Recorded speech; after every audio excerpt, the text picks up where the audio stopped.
This is an echocardiogram of the heart muscle contracting. The heart muscle is a very important organ in the body. It keeps us alive by pumping blood into the circulation, and most people have heard of heart failure, which of course means heart muscle failure.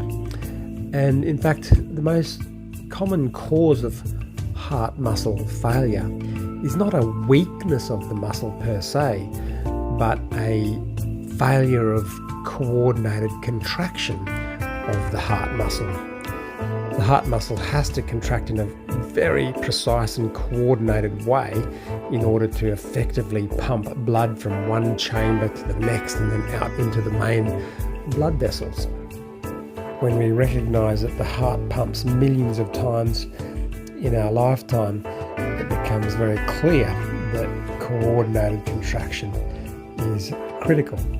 So let's take this over to moving in daily life activities and in regards to mechanical low back pain.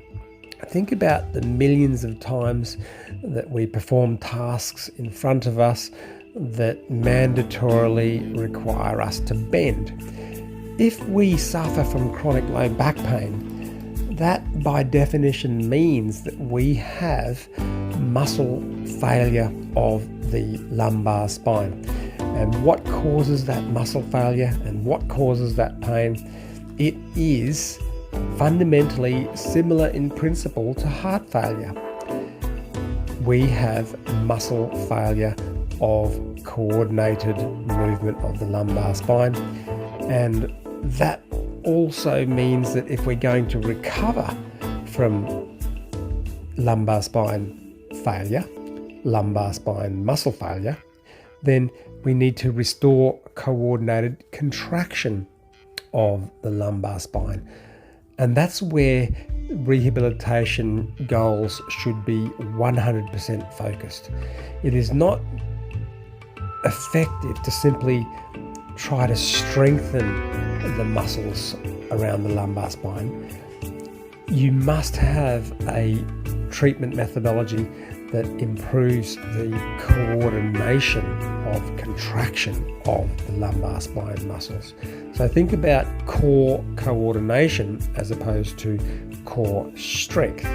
And just like the cardiac pacemakers that can help with coordinated contraction of the heart muscle, we also now have technology that improves the coordination of contraction of the lumbar spine muscles.